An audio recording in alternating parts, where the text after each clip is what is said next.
Hello, this is Dr. Jamie Skipper from Elevation Health Consulting here at the Digital Health Studio at CES 2020. I'm here with Aaron Martin from Providence St. Joseph Health.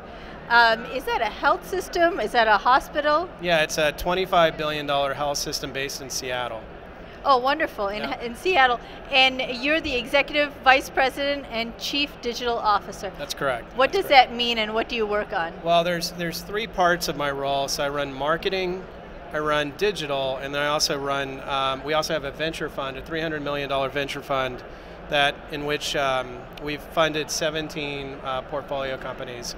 And then how the work goes is we take basically big opportunities for innovation within our health system, and we start with the premise of validating the opportunity, and then we first look and see if we've got a solution to the problem or the opportunity within our existing portfolio.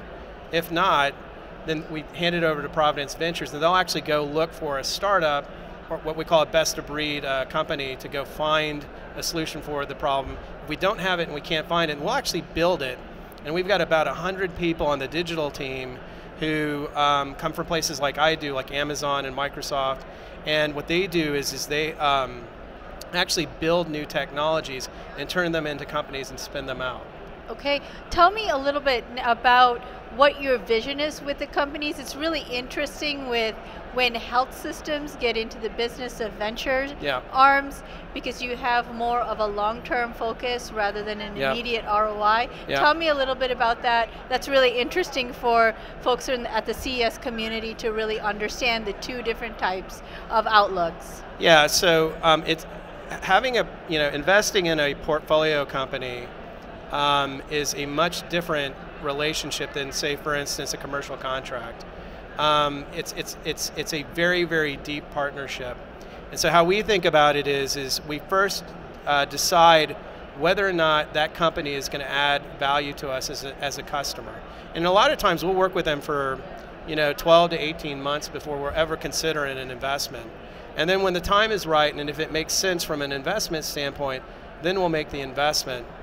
And when we make the investments, it's usually around, are there ways that we can kind of help accelerate the development of that company and their solution in the marketplace, which will again kind of help us with sort of our patients and our caregivers more effectively.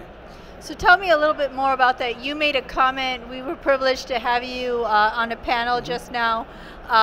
Tell us a little bit about the comment that you made in terms of the importance of understanding the difference between just simple innovation versus scaling. Yeah, it's incredibly important. So we have got huge opportunities in healthcare from an operations, revenue, and clinical quality standpoint. I mean, they're just massive. And so the challenge that we've got as an organization is prioritization. And so, one of the things we were discussing is a lot of times people are saying, well, the biggest barrier to innovation in healthcare is regulation, or the biggest barrier is cultural. All true, but actually I think a bigger barrier is the organizational discipline to basically say, here are the 5 to 10 things that we're going to do this year and drive them to scale and drive standardization of those new technologies so that you can get the benefit out of the innovations that you're working on. And so what the team at Providence has gotten good at is to do the iterative loops in kind of a lean startup model.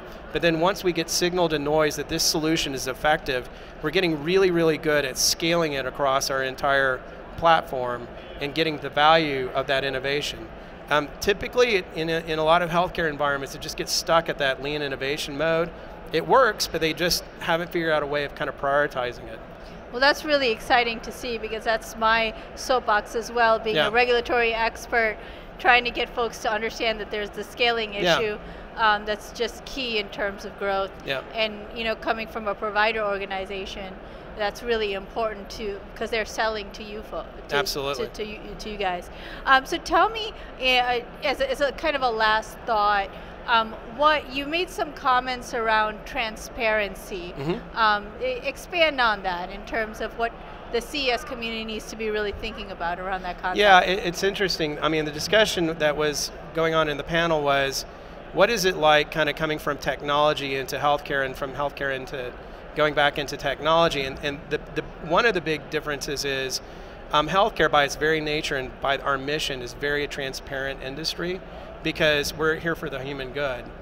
And so what we've got to basically do is in the case of big tech kind of getting involved in healthcare, there is going to be a need for becoming more and more transparent on what is being done with data, what is being done in terms of the initiatives and those types of things, which is not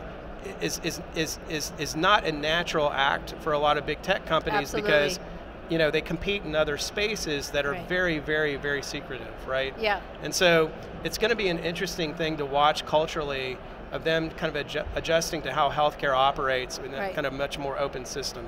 Especially this year with some of the regulations that are coming Yes. out on interoperability as well as Exactly. information blocking. That's going to Exactly. be key.